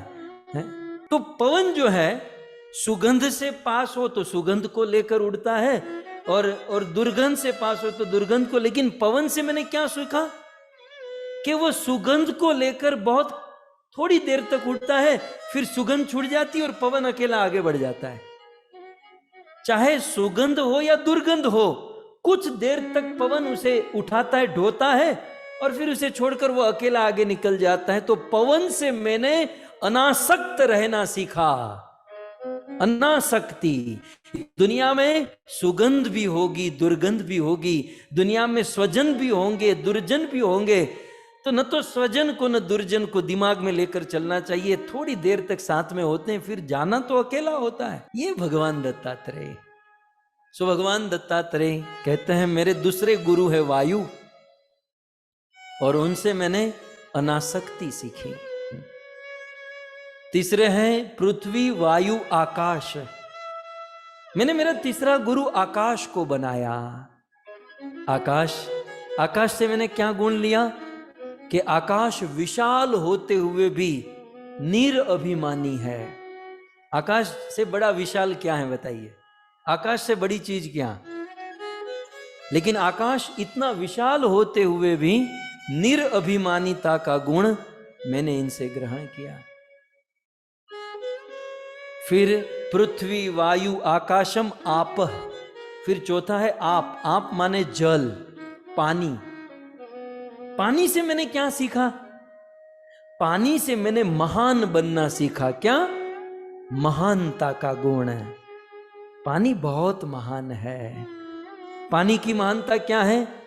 पानी सबको शुद्ध बनाता है, सबसे पहली बात। नहीं तो रात को सोने के बाद सुबह उठकर जब अपना चेहरा कांच में देखते ना, दूसरों को दिखाने लायक नहीं होता है, लेकिन जैसे ही शावर लेकर आए तो इतना फ्रेश हो जाते हैं कि लोग आपका दर्शन करने आते हैं। पानी एक तो शुद्ध कर देता है। पानी बिल्कुल सादा, सरल और तरल बनाता है, लोगों को शुद्ध कर देता है, लोगों को पवित्र, लेकिन रहता है बिल्कुल सादाई से, सरलता से, तरलता से नीचे। और पानी आतप माने धूप को सहन करता है, शीतल को सहन करता है, लेकिन फिर भी अपने में कोई परिवर्तन नहीं लाता है ना। पानी में कितनी भी धूप आए, शीतलता आए, परिवर्तन कुछ नहीं। मनुष्यों को तो बेचारा जल हेल्प करता है, लेकिन पेड़ पौधे को भी ये जल जो है जीवन प्रदान करता है। हम कहते हैं ना जल ही जीवन है। तो इतनी बड़ी महानता होकर भी बहुत नम्र होकर रहता है। तो जल से मैंने महान बनना सीखा कि सबको जीवन दो, मनुष्य को जीवन, पेड़ पौधे को जीवन, और सबको शुद्ध करो। ये गुण मैंने जल से ग्रहण किया। फिर आगे कहते हैं पृथ्वी वायु आकाशम आपो अग्नि। मैंने पांचवा गुरु बनाया अग्नि को, और अग्नि से मैंने निरंतर प्रकाशमान रहना सीखा। अग्नि से मैंने ऊर्ध्वमुख रहना सीखा। अग्नि से मैंने संग्रह नहीं करना चाहिए, संग्रह से दूर रहना सीखा। स्पर्श करने वालों को अपना ही रूप बना देना, ये गुण मैंने अग्नि से सीखा। स्पर्श माने जो हमारी संगति में आते हैं उसे अपने जैसा बना देना। पारस और संत में बड़ो अंतर जान, पारस लोहे को कंचन करे, संत करे आप समान। संत जो होता है ना, दूसरे को अपने जैसा संत बना देता है। अग्नि से मैंने सीखा। और अपने समीप रहने वालों को भी प्रभावित करने का गुण मैंने अग्नि से लिया। जो हमारे नजदीक है उनको प्रकाश दे, उनको प्रभावित करे। हमारे वहां कहते हैं ना, दूसरों का रंग हमें न लगे, हमारा रंग दूसरों को लगे। ये अग्नि से मैंने सीखा। छठे चंद्रमा। अग्नि के बाद मैंने छठा गुण बनाया चंद्रमा, और चंद्रमा से मैंने परमार्थ सीखा, परोपकार सीखा। क्या सीखा? अपने पास प्रकाश नहीं होते हुए भी सूर्य से प्रकाश लेकर चांदनी को दान करना। अपने पास नहीं है लेकिन सूर्य से प्रकाश लेकर चांदनी देना, वनस्पति में औषधि प्रदान करना, ये परमार्थ का गुण मैंने चंद्रमा से सीखा। फिर सातवां रवि। रवि माने सूर्य। सूर्य से मैंने क्या गुण लिया? दत्तात्रेय भगवान ने लिया, मैंने नहीं लिया, मुझे तो लेना अभी बाकी है। सूर्य से क्या लिया? लेने जैसा है। बोले टाइम टू टाइम आने का और जाने का गुण मैंने सूर्य से प्राप्त किया। समय से चलने का गुण, बिल्कुल नियत समय पर उदित होना, नियत समय पर अस्त होना, ये गुण मैंने सूर्य से ग्रहण किया। आठवां है कपोत। कपोत माने कबूतर। भगवान दत्तात्रेय कहते हैं कि मैंने आठवां गुरु बनाया कपोत को, कबूतर को। कबूतर से मैंने क्या सीखा? लोभ और अविवेक से हमारा मात्र पतन ही होता है। लोभ और अविवेक से मात्र पतन होता है। एक आदमी कबूतर को कहकर गया था कि शिकारी आएगा, जाल बिछाएगा, दाना डालेगा, लेकिन फंसना मत। कबूतर को मंत्र भी दे दिया था जूम पे। वो जूम में लॉगिन किया कबूतर और ऐसे बैठा और मंत्र भी जान लिया, सब कुछ सीख लिया। शिकारी आएगा, दाना डालेगा, जाल बिछाएगा, फंसना मत। और रटने भी लगा था, तो उसको उच्चारण भी करता था। फिर शिकारी आया, दाना डाला, जाल बिछाया, लेकिन अविवेक और लोभ के कारण वो कबूतर फंसा और शिकारी उसे बांध कर ले चला। कबूतर। और भी एक तरीके की दूसरी कथा है, लेकिन अभी हमारे पास वो डिटेलिंग में जाने का टाइम नहीं है। लेकिन कबूतर से हमने लोभ और अविवेक किस प्रकार से पतन कराता है यह सीखा। कपोत। फिर नौवां गुरु अजगर। मैंने अजगर को अपना गुरु बनाया। अब अजगर गुरु बनाने लायक है, लेकिन अजगर वृत्ति जो है ये गुरु बनाने लायक है। अजगर क्या करता है? अजगर अपना जीवन निर्वाह करने के लिए घूमता नहीं है। आप जानते हैं ये सिंह, बाघ, ये सब लोग विचरण करते हैं ना, घूमते हैं। यहां जाओ, यहां हिरण मिल जाए, यहां खाना पीना मिल जाए। अजगर खाने पीने के लिए विचरण नहीं करता। अजगर एक स्थान पर बैठा रहता है और अजगर के पास जो पशु आता है वो खाकर निगल जाता है। तो जैसे अजगर स्पेशल अपने निर्वाह के लिए कोई परिश्रम नहीं करता, वैसे साधु को चाहिए कि जीवन निर्वाह के लिए ज्यादा भागदौड़ न करे। अब कोई कहेगा तो अजगर भूखा मरेगा। आज तक कोई अजगर भूखा नहीं मरा। जीव जीवस्य जीवनम, ईश्वर ने मुख दिया है तो वो भोजन की भी व्यवस्था करता है। अजगर अपने स्थान पर रहता है, भोजन उसके मुख में आ जाता है। खैर, हमें तो इतना आलसी नहीं बनना है, लेकिन कहने का अर्थ यह है कि भौतिक वस्तु के लिए ज्यादा परिश्रम, कुछ लोग केवल भोजन के लिए ये रेस्टोरेंट में जाए, उसका आधा दिन तो रेस्टोरेंट की प्लानिंग में निकलता है। ये खाएंगे, ये करेंगे, वो करेंगे, समय की बर्बादी है। सो अजगर से हमने ये सीखा। 10वां गुरु हमने बनाया सिंधु, समुद्र। भगवान दत्तात्रेय के 10वें गुरु है समुद्र। समुद्र अपनी मर्यादा से कभी आगे नहीं बढ़ता है और स्वयं खारा है। समुद्र स्वयं खारा होने पर भी बादलों को मधुर जल दान देता है। बादलों को मधुर जल प्रदान करता है, दान करता है। समुद्र से हमने ये गुण लिया। फिर 11वां गुरु बनाया पतंगो, लपेट। ये वाली पतंग नहीं है, गुजराती वाली पतंग नहीं है ये। तो पतंग माने फतिंगा। हाँ? फतिंगा आपने देखा होगा होली में या कहीं आग लगती है तो ऐसे छोटे छोटे जीव होते हैं। कभी कभी आप हेलोजन के ऊपर भी देखते होंगे, वो हेलोजन में बहुत सारे फतिंगे मरे हुए आपने देखे होंगे, लाइट में, हेलोजन में। आपके घर की लाइट में भी बहुत सारे कीट पतंग होंगे।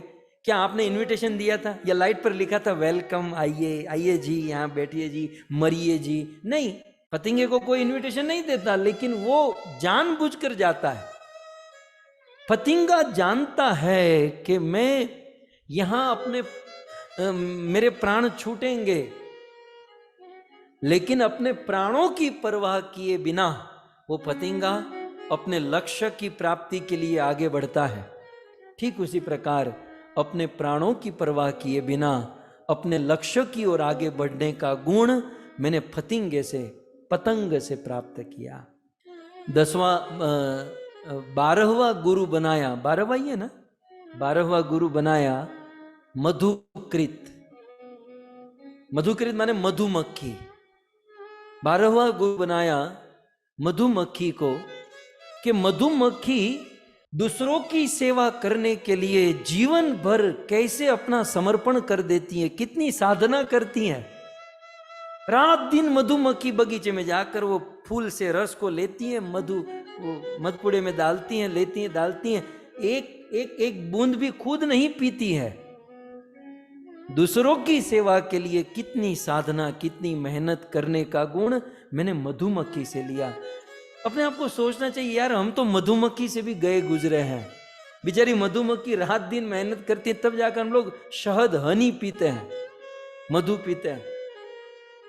तो ये उनकी मेहनत का फल है। और फिर मैंने 13वां गुरु बनाया द्विजह, हाथी को। हाथी से क्या सीखा? हाथी चाहे तो गांव के गांव को उजाड़ दे, हाथी एक साथ हजारों लोगों को पटक दे, लेकिन हाथी को महावत अपने वश में कर लेता है, बांध देता है। कैसे? हाथी किसी के वश में होने वाला प्राणी नहीं है, लेकिन हाथी पकड़ा जाता है एक ही ट्रिक से। और वो ट्रिक क्या होती है जानते हैं?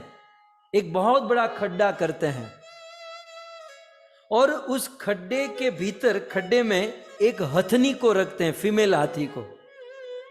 और हाथी के मन में काम वासना जगती है और वो देखते हैं वहां हथनी है, तो मैं हथनी के पास जाऊंगा। हाथी जैसे ही हथनी के पास जाते, धड़ाम करके उस बहुत बड़े खड्डे में गिरता है। फिर क्या करते हैं, कई दिनों तक उस हाथी भूख रखा जाता है। अब बेचारा वो पशु तो जानता नहीं है, वो तो ऐसे सोचता है कि मैं मेरी करतूत से गिरा। कई दिनों भूखा होता है। हाथी पकड़ने वाले इतने चालाक होते हैं, फिर वे जाते हैं, हाथी को बहुत खिलाते हैं। हाथी देखते हैं कि ये तो हमको खिला रहा है, पिला रहा है, इसलिए हाथी उस महावत के कंट्रोल में हो जाता है।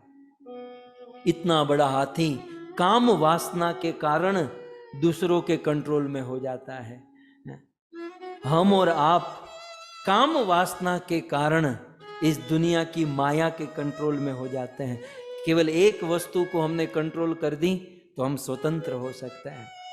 तो इस प्रकार मैंने 13 गुरु बना लिए और 11 गुरु बाकी हैं। दूसरी लाइन में, दूसरे श्लोक में और 11 गुरु का वर्णन है, हम सुनेंगे। पृथ्वी, वायु, आकाश, आपो, अग्निश्चंद्रमा, रवि, कपोतो, अजगरः, सिंधो, पतंगो, मधुकृत द्विजः, मधुहा, हरिणो, मीनः, पिंगला, कुरुरोद्भक, कुमारी, शरकृत, सर्पः, उर्णनाभि, सुपेशकृत। यह 24 गुरु भगवान दत्तात्रेय बनाकर मानव समाज पर बहुत बड़ी देन, बहुत बड़ा कल्याण किए।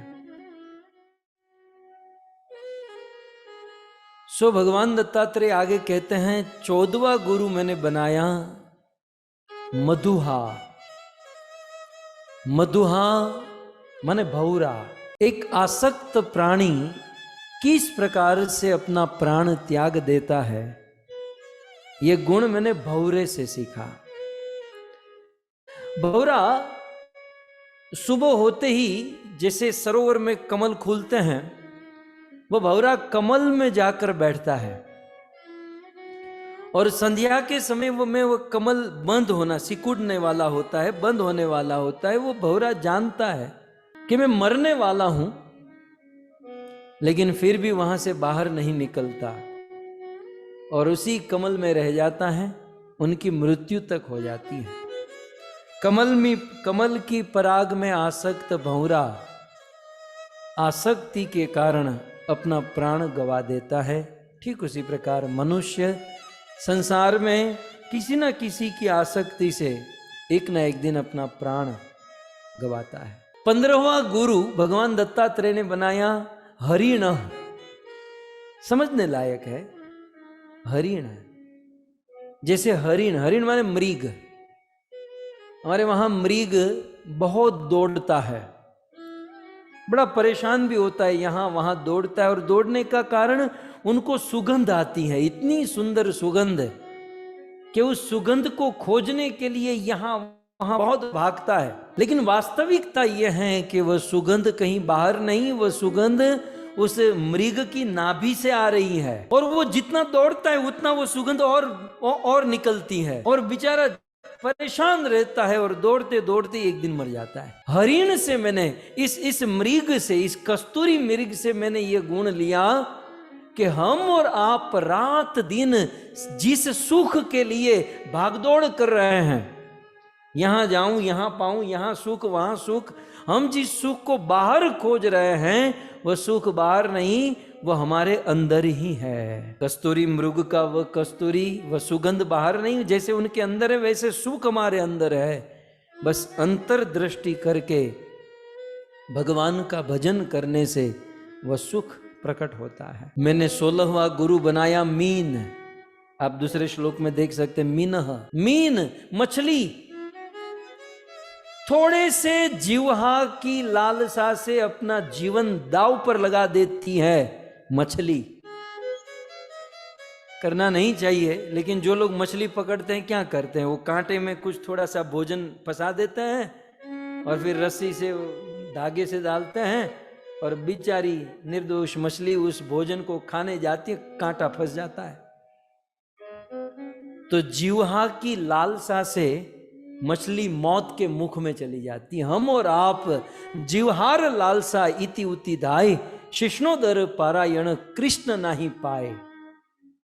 अपनी जीवहा को तृप्त करने के लिए तमोगुणी आहार खाएंगे तो कृष्ण नहीं पाए, ईश्वर को प्राप्त नहीं कर पाएंगे और प्राण संकट में डाल देंगे। फिर एक बहुत सुंदर आगे कहते हैं पिंगला।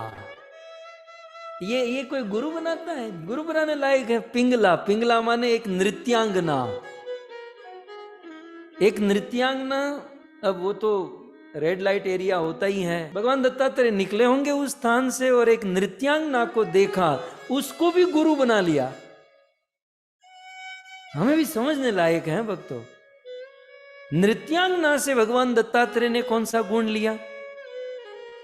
बोले ये नृत्यांगना जानती है कि वो जो कार्य करने बैठी है उसमें बहुत दुख है, दर्द है, कष्ट है, लेकिन उस दुख दर्द कष्ट को सहन करके उससे जो पैसे मिलेंगे उस पैसों से अपना और अपने बच्चों का निर्वाह करती है। तो वो कर्म तो बुरा है, वो तो बिल्कुल तनिक भी अच्छा नहीं है, लेकिन उस कर्म से सीख क्या ग्रहण की कि आने वाले विशाल सुख के लिए वर्तमान में हमें दुख को सहन करना चाहिए।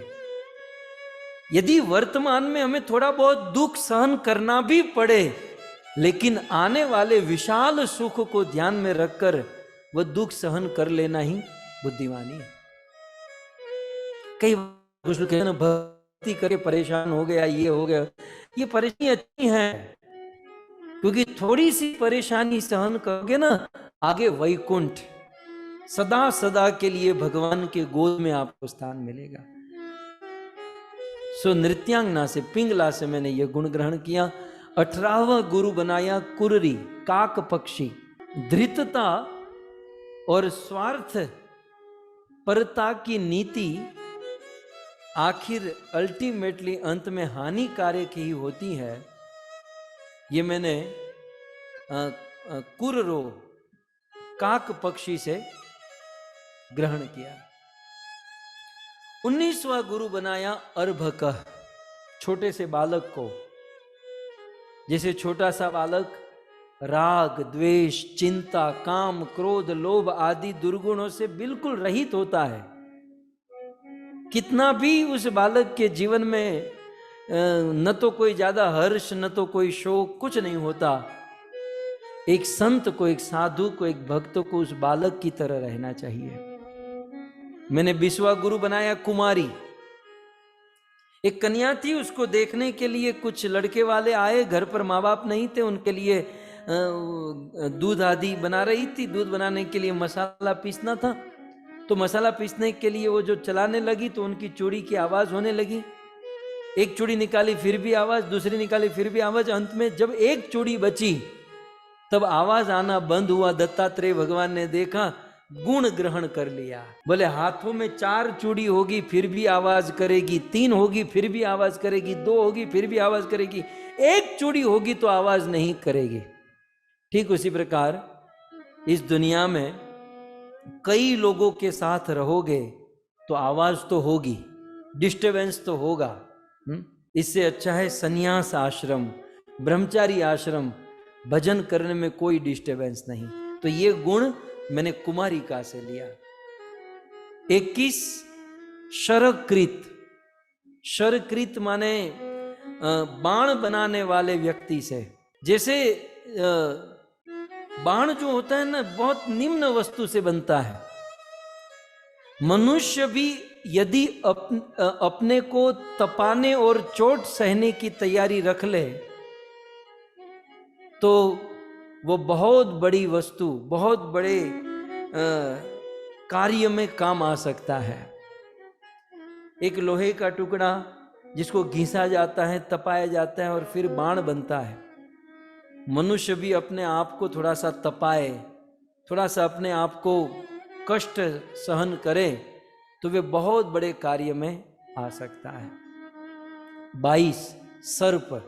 मैंने सर्प को गुरु बनाया। सर्प दूसरों को कष्ट देता है और प्रति उत्तर में सब ओर से त्रास पाता है। ठीक उस प्रकार उद्दंड व्यक्ति, क्रोधी, आक्रामक और आतताई होना अपने लिए और दूसरों के लिए कष्ट देने लायक ही होता है। कभी भी वो कल्याण या श्रेय नहीं कर सकता। 23वां गुरु बनाया उर्ण नाभि। उर्ण नाभि माने मकड़ी। जैसे मकड़ी अपने जाले में, अपने ही जाले में फंसकर मर जाती है, ऐसे इस दुनिया में लोग अपने ही बनाए हुए जंजाल में फंसकर मर जाते हैं। और अंत में 24वां गुरु बनाया सुपेशकृत। सुपेशकृत माने भृंगी कीड़ा। भृंगी होती है ना, उसका जब भृंगी जो होती है वो किसी कीड़े को अपने घर में लेकर आती है और उस कीड़े के कान में रात दिन बोलती है और बोलते बोलते बोलते उस कीड़े को भी अपने जैसी भृंगी बना देती है। इस दुनिया में साधु संत जो है ना, वो भृंगी कीड़े के समान है। वो संसार के लोगों के कान में रात दिन बोल बोलकर अपने जैसा कीड़ा बना देते हैं। वो भृंगी होती नहीं है, वो होता है कोई कीड़े के वहां उसका जन्म होता है, लेकिन उसके कान में बोल के उनको भी भृंगज बना देता है।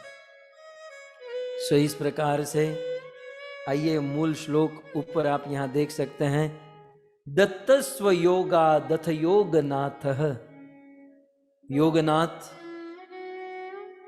भगवान दत्तात्रेय मेरे योग में आने वाले विघ्नों से मेरी रक्षा करें।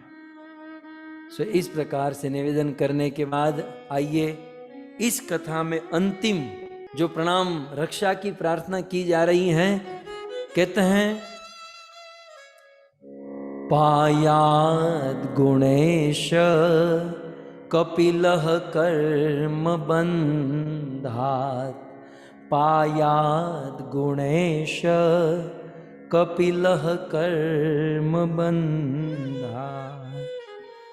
पायात, पायात माने रक्षा करें। कौन? गुणेश, गुण ईश, गुणों के ईश, गुणों के स्वामी। गुणों के स्वामी कौन है? कपिलः, भगवान कपिल। सो गुणों के स्वामी भगवान कपिल कर्म बंधात अर्थात कर्म बंधन से मेरी रक्षा करें।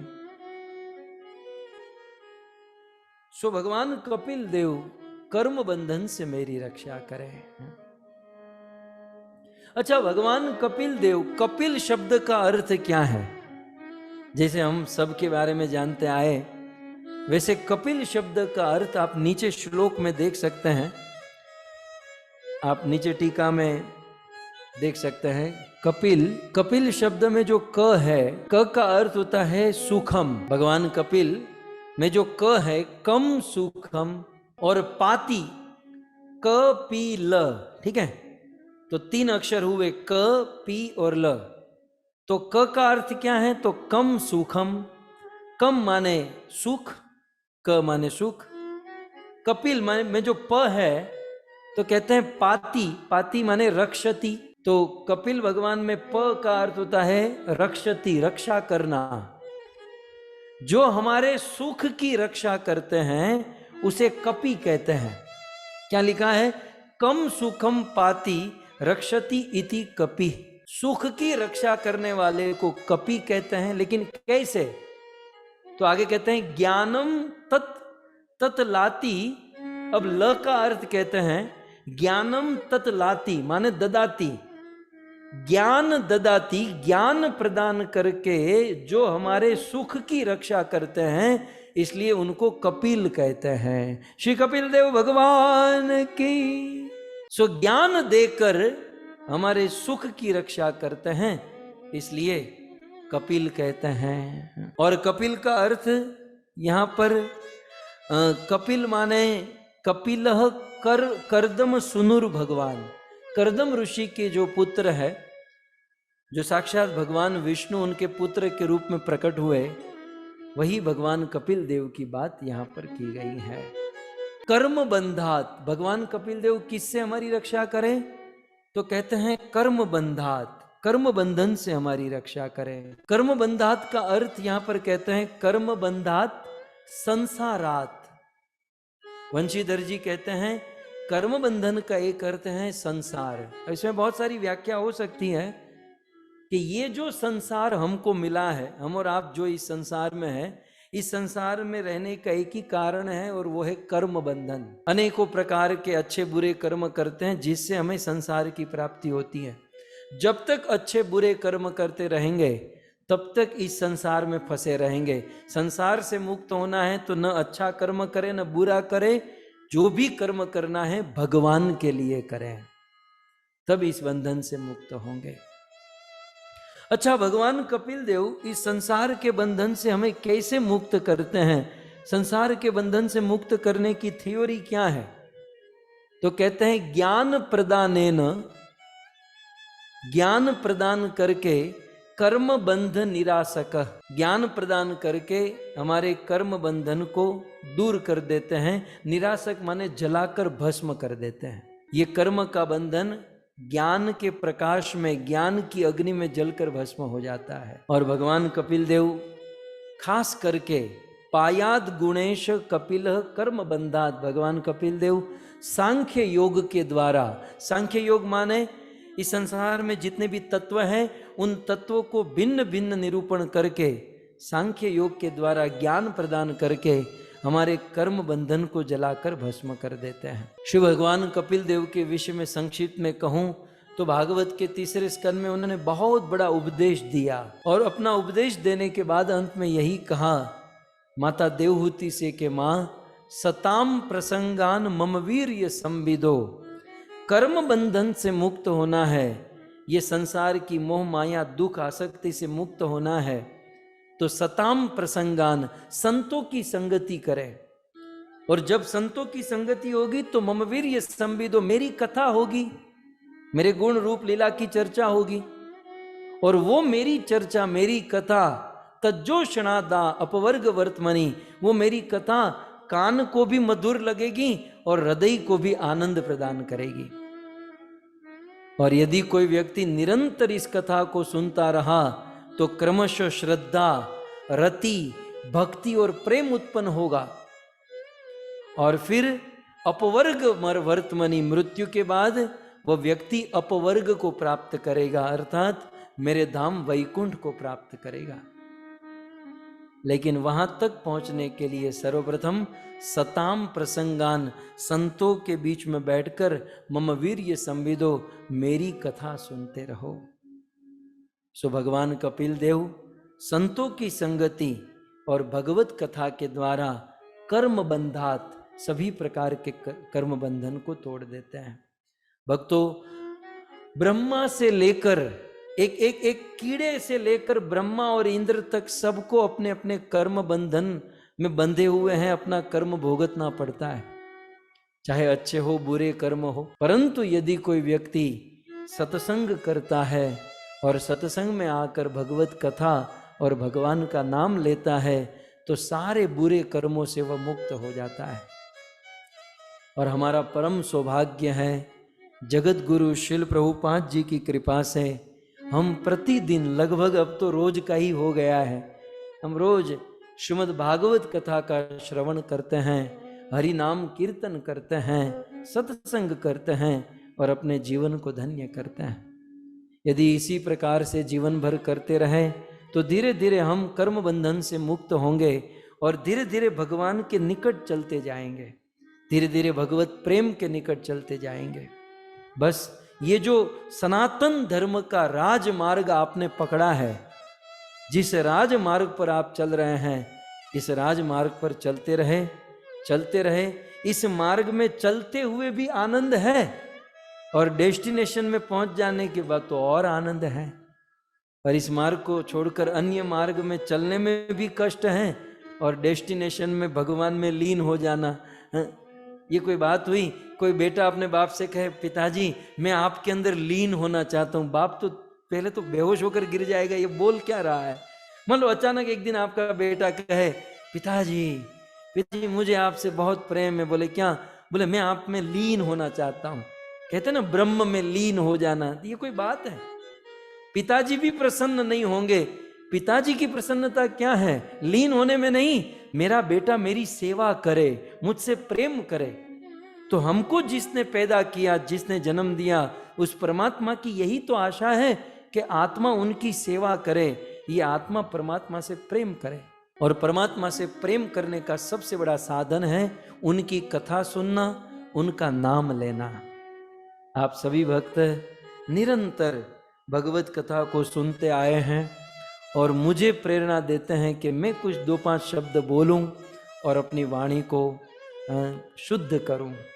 तो निज गिरा पावनी, अपनी गिरा को, अपनी वाणी को पवित्र करने हेतु यहाँ पर श्रीमद् भागवतम और भागवत के अंतर्गत श्री नारायण कवचम का पाठ किया गया। लगभग 5-6 श्लोक पर हमने इस पर व्याख्या दी। एक दृष्टि से हो सकता तो हम पूरा 23 श्लोक भी ले सकते, लेकिन इतना विस्तार नहीं कर सकते। और आनंद जो है किसी भी वस्तु की गहराई में जाने में है। तो आप सब लोग के सहयोग से ये एक विनम्र प्रयास रहा कि जितना हो सके उतना गहराई से इस नारायण कवचम के श्लोक, शब्द, उनके अर्थ, उनके भाव और उनका रसास्वादन करने का एक विनम्र प्रयास किया। यदि इसमें कोई त्रुटि रह गई हो, होगी ही त्रुटि, मैं पूरा प्रयास करता हूँ कि मूल वस्तु को ही एक्सप्लेन करूँ, लेकिन फिर भी अब माया बुद्धि है और मैंने ही थोड़ी ठेका लेकर रखा है कि मैं सब कुछ आपको समझा दूंगा या सब मतलब प्योर पवित्र सब परफेक्ट ही कहूँगा। हम तो एक काम चलाऊ वक्ता है, आपातकालीन वक्ता है। शुद्ध भक्तों की अनुपस्थिति में 2-5 शब्द बोल लेते हैं। यदि शुद्ध भक्त मिल जाए तो उन्हीं से ही हमें कथा आदि सब सुनना चाहिए। और हमने बस गुरुदेव की वाणी को, प्रभुपाद की वाणी को, आचार्यों की वाणी को आपके बीच में रखा। हमारा कुछ है नहीं, हम तो बार बार कहते आए हैं, इसमें हमारा कुछ नहीं है। और मैं तो ये भी कहता हूं कि यदि कोई मुझे मेरी कथा का अनुमोदन करने के लिए कहे ना, प्रभु आप जरा अनुमोदन कीजिए, तो मैं तो यही कहूंगा कि हमने जो 7 दिन से कथा कही है उसमें बाकी तो कुछ ठीक नहीं है, लेकिन जितनी बार नारायण का नाम लिया गया, कृष्ण का नाम लिया गया, जितनी बार राम तो बोला गया कथा के अंदर, राम तो कितनी बार बोला होगा, नारायण कृष्ण, तो भगवान का नाम जितनी बार आया वो तो प्योर है, बाकी का तो हम नहीं कह सकते, लेकिन जितना ईश्वर का नाम लिया गया वो तो पवित्र है। एटलीस्ट उस नाम को ग्रहण कीजिए, जीवन में धारण कीजिए और अपने जीवन को धन्य कीजिए। सो आप सभी भक्तों का बुरी बुरी धन्यवाद, और मैं विशेष धन्यवाद करूं हमारे कन्वर राज सुनक, संतोष जी सुनक और हीरालाल जी लोथरा, इन पितरुओं के पावन स्मृति में जिन्होंने इस कथा का आयोजन किया। ऐसे हमारे सोनिक परिवार और लुथरा परिवार, कुछ लोग भक्ति में जुड़े, कुछ लोग भक्ति में आगे बढ़े, कुछ लोग भक्ति में प्रोग्रेस किए, सब लोग अपने अपने स्टैंडर्ड से भागवत के माध्यम से अपने आप को गेन कर रहे हैं, अपने आप को आगे बढ़ा रहे हैं, और इसका सारा श्रेय सोनिक परिवार और लुथरा परिवार को जाता है। सो आइए कथा की पूर्णाहुति करते हुए हम कथा श्रवण करने का जो फल है, ये सारा फल इस परिवार को हम अर्पण करें इस मंत्र के द्वारा। मेरे साथ, मेरे बाद इस मंत्र का अवश्य उच्चारण करें। ओम पूर्णमद पूर्णमिद पूर्णात् पूर्णमुदच्यते पूर्णस्य पूर्णमादाय पूर्णमेवावशिष्यते। कायेन वाचा मनसेन्द्रियैर्वा बुद्ध्यात्मना वानुश्रुत स्वभावा करोति यद्यत् सकलं परस्मै नारायणायेति समर्पयेत। श्रीमद् भागवत कथा श्रवण करने और कराने का फल इस परिवार को अर्पण करते हुए और आप सभी भक्तों को भूरी भूरी धन्यवाद करते हुए, त्रुटि गलतियों की क्षमा याचना करते हुए, आपका ये दास व्यासपीठ से इस श्री नारायण कवचम 5-6 श्लोक की ये जो कथा है को विराम करता है। आप सभी भक्तों के चरणों में प्रार्थना और कृपा की याचना। हरे कृष्ण। ग्रंथराज श्रीमद् भागवतम महापुराण की, श्री कृष्णचंद्र भगवान की, परम पूज्य राधा गोविंद गोस्वामी महाराज की, जगत गुरु श्रील प्रभुपाद की, निताय गौर प्रेमानंदे। जय जय श्री राधे, जय जय श्री राधे, जय जय श्री राधे श्याम।